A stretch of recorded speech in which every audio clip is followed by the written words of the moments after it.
Hello and welcome back. So on today's video we're going to be replacing the rear springs and also both rear pads and discs on this S40. So these S40s are on the Ford C1 platform, so this goes for Mazda 3, Ford Focus, Ford C-Max, Volvo C30, S40, V40. All of those cars have this exact same platform underneath. I'll be honest, I hate this platform. Suspension jobs just aren't very nice. If you know these platforms, they eat front arms. It's not a very nice job to do those front arms, so this does actually need a front arm, but I said I can't do it just because I don't have a ball joint splitter and that sort of thing, and I just know it's going to need it. Now these rear suspension systems, let's see if we can see under here. So we're going to be replacing both of these springs. One of these has snapped. So the way that we need to get to this is we need to put a mark in these camber bolts here so we can remember exactly where our alignment is. So we're going to just get a chisel and smash that so that it leaves a line, and then we need to slacken that off so that we can actually rotate this arm, drop the anti-roll bar, take the shock bolt off, and then we'll be able to pull this arm down and take the spring out. So first things first, obviously we've jacked the car up, and then what we're going to be doing is getting on axle stands, get these wheels off, and then we'll be able to get a good look at what we need to do. Okay, it's unbelievably foggy, so you can probably see the fog in the camera.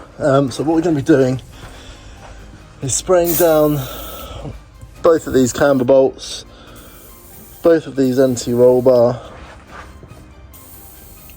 and then we also need to do the shock bolt, which is here.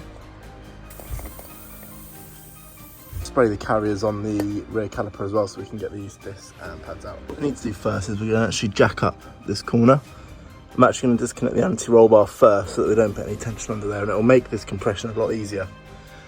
And then once we can compress this spring, we'll pull the shock bolt out and we'll slacken off both of these bolts on the arm. We'll be removing this bolt and just loosening the camber bolt, and we'll be able to pull that arm down and get that spring out. So it is really as simple as that. The new spring is in, so all you do, so you take this 15 out, which is the lower arm bolt. You'll slacken off the camber bolt over here. You'll remove the shock bolt. There's the shock, so the shock bolt is there, also a 15. And you'll lower the jack, give the spring a knock, and it will pop out, and you can move the hub around as well to fully release that, and then it will all come out. I'll show you this side before it all goes back together. So once you take this bottom bolt out, you can see the bump stop, and then the old spring will pull out, and then you just need to put the new spring in. You need to replace these isolators, and then they'll go back in, they'll seat on the spring, and we can put it all back together. Right, and that is both rear springs installed. So now we're going to move to doing both of the rear pads and discs. The pads and discs on these, you're going to remove the caps off the back of the caliper. It's a 7mm Allen key to remove these. So we'll be pulling the sliders out and rotating the caliper away. We'll then be able to remove the pads. We'll then be going down and taking out the 13mm carrier bolts so that we can remove the disc. We'll be replacing the disc, clean the hub up while we're in there, replace the disc, put the new pads in the caliper after we've wound that piston back.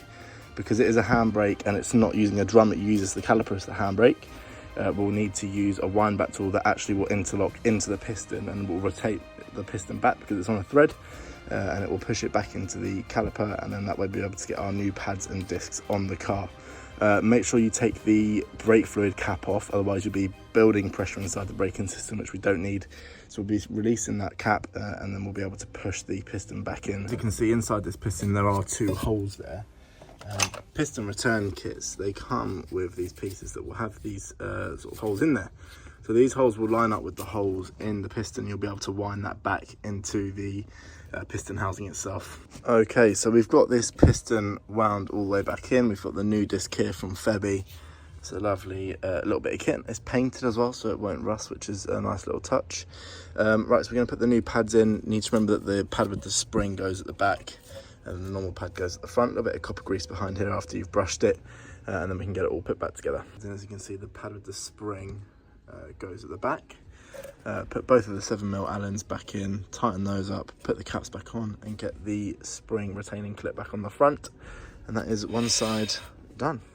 Okay, so here you can see how we've wound this piston all the way back. This was previously all the way out because of where the pad had been pushing into the disc. So we've wound this all the way back. Now this can actually be pretty tough, and it was on this one, but you managed to make it work. You just have to be persistent and be strong. As you can see, that's pushed back there. Lovely. Make sure there's no tears or any damage to the gator around there, and then we can crack on and replace this disc as well. And that's the other side complete. Obviously all dried and clean with brake cleaner because these discs do come with oil on them. Retaining springs back in this side, so all we're going to do is chuck the wheels back on, chuck the car back up, put it back on the ground, and that is everything complete. New springs and new pads and discs. Wheel is back on, so we can put the car down, torque the wheels up, and that is it.